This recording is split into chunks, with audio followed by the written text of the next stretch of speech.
Hi everybody, we're back. Melissa here, back with Dr. Jacqueline. We're here today to talk about the biggest issues she sees when she sees her clients. So Dr. Jacqueline, what are some of the biggest issues that you see today? What are like the biggest concerns people are coming to you with? So for the most part, people are having tons of digestion challenges, whether it's constipation, bloating, not being able to digest their food very properly, and allergies. And then on top of that, people are having a lot of pain.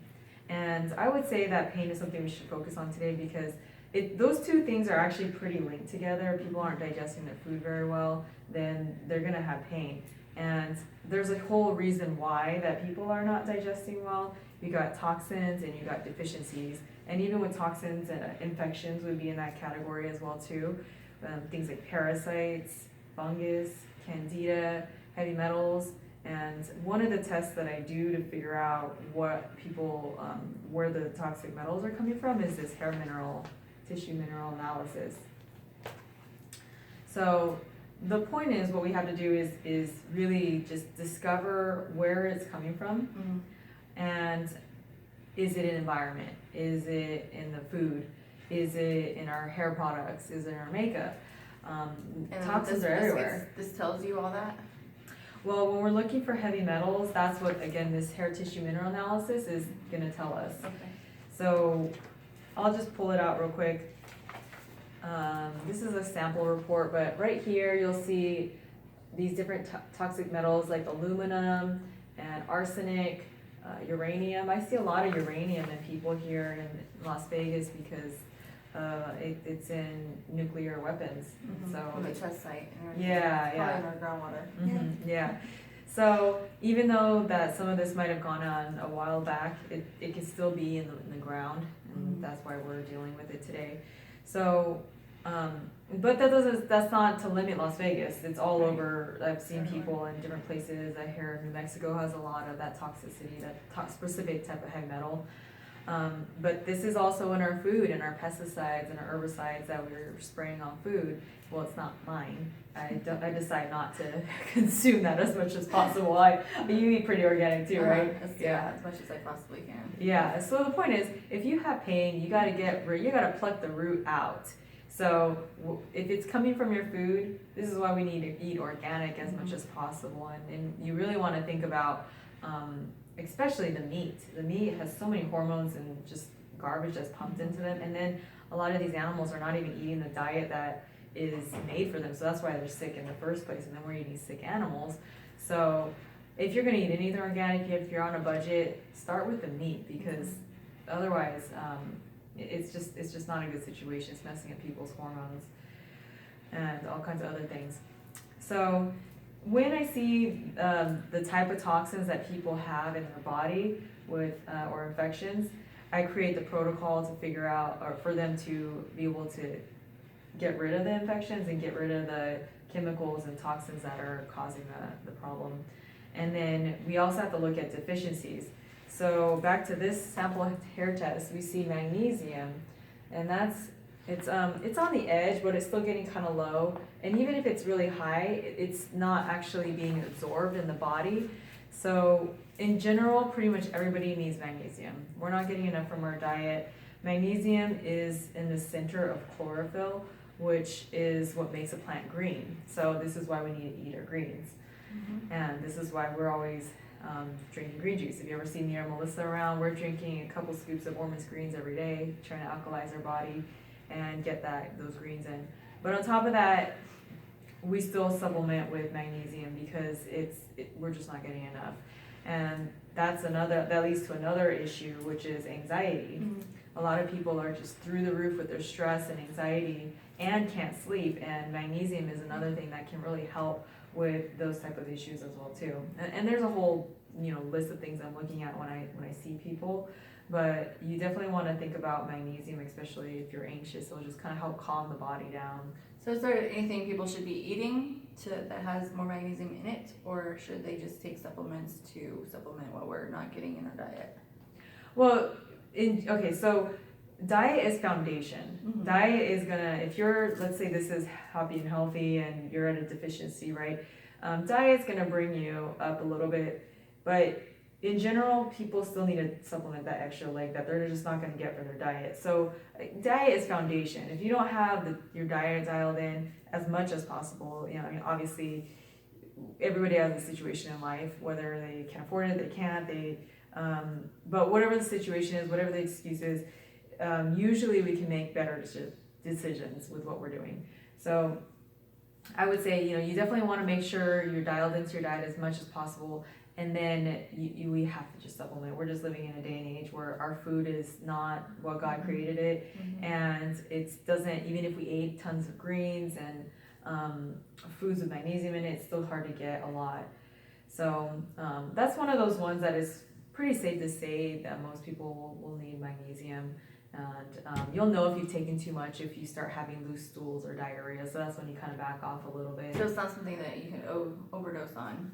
No, I'm not really so concerned about overdosing magnesium. And what happens is it helps you to actually absorb your calcium more and your vitamin D, which most of the time, those are the minerals that people are looking at when they're going to a doctor. But magnesium is a thing that is huge, that if you're not getting enough of that, you're not going to be able to absorb all this calcium and vitamin D. So if you're taking these supplements with calcium and vitamin D and you're not having enough magnesium, well, your body could just start hardening. And that's what I'm seeing in a lot of people. This hair test, you'll see up here, they're a fast oxidizer. So their body is burning minerals really fast. That's why these are really low, these electrolytes here. And most people though, the calcium magnesium are actually high, and the calcium actually is being stored and deposited in the body. So it's the body's actually hardening.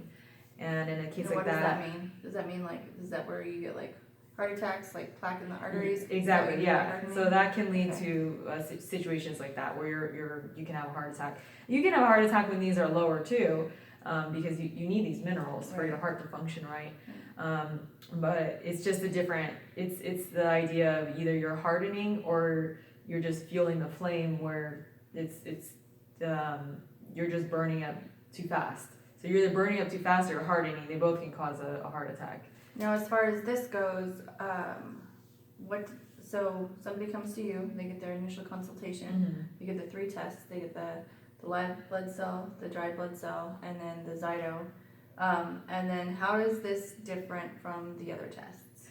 So those tests, you can find so much great information, by the way, in those tests. But you're not going to be able to see which heavy metals you're dealing with specifically. That's one of the big parts. You can see some signs sometimes, especially in the dry blood, you'll see a ring around the edge, which shows me that there is signs of heavy metal toxicity, but I'm not going to know, is it aluminum, is it thallium, is it arsenic? Tests like this, the hair test, is the type of test that's going to show me which one it is, so I know how to detox it appropriately. So for example, if someone has aluminum, then you're going to need more magnesium, possibly calcium if you're a fast oxidizer, and vitamin C is going to be another one too. So versus other types of heavy metals, you're going to need different types of programs. And so basically this just tells you what you should be eating, and what you're not. Yeah. What your body's not. Yeah, so there's a lot that goes into this test, which we'll dissect that a little bit in different videos as well too. But what you also will see, this test is, okay, so at the end you'll see dietary suggestions, and that's where this goes right here. And so if you're a fast or slow oxidizer, which also equals metabolism, so you have a fast or slow metabolism, about 85% of people have a slow metabolism, so they're a slow oxidizer, and they're going to need not as much fat in their diet as a fast oxidizer. So keto is not for everybody. Right. It actually will just slow the body down. And if you're already slow, then you don't want to be slowed down more. You need to be boosted up. The other side of it is if you're fast, you don't want to be burning all your minerals so fast that you're running out. You want to actually slow the body down with some fat. So it breaks down your macronutrients, and then it also gives you a list of, at the end you'll see, let me see where I can find it in here.